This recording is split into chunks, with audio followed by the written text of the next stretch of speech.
entrepreneurial innovation and technological thinking and success in a very hostile, just geographically and physically, not just in terms of the neighbors, part of the world. So it's important to understand that Israel will always be, regardless of whatever Canadian government is in power, Israel will always be a friend to Canada. Now, the question on how to best contribute and create peace in the Middle East needs to be in how we're pushing for a viable two-state solution. We need to have a secure, prosperous, democratic Israel alongside a stable, secure, democratic, prosperous Palestine. The two-state solution is the only way to go, a Jewish state and an Arab state. But the way we contribute to making that happen is by encouraging direct negotiations between the parties. And both of those countries have made mistakes. Both sides have made mistakes. When Palestine was pushing for unilateral recognition, don't know if that was helpful.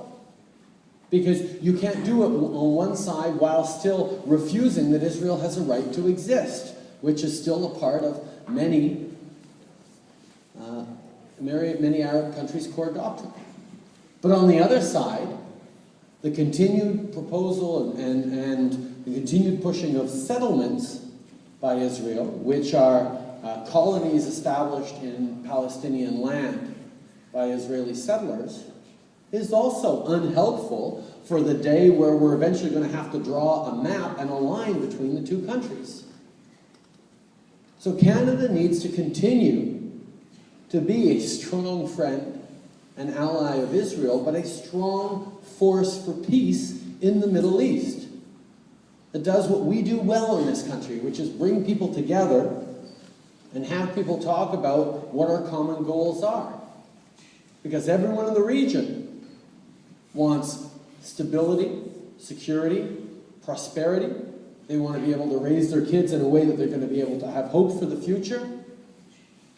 Human beings are all the same in our basic core needs.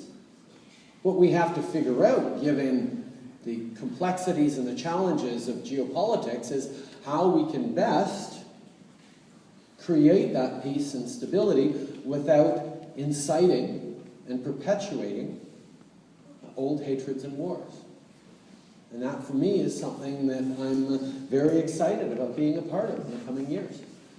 Because I always know that there are solutions to be had as long as we start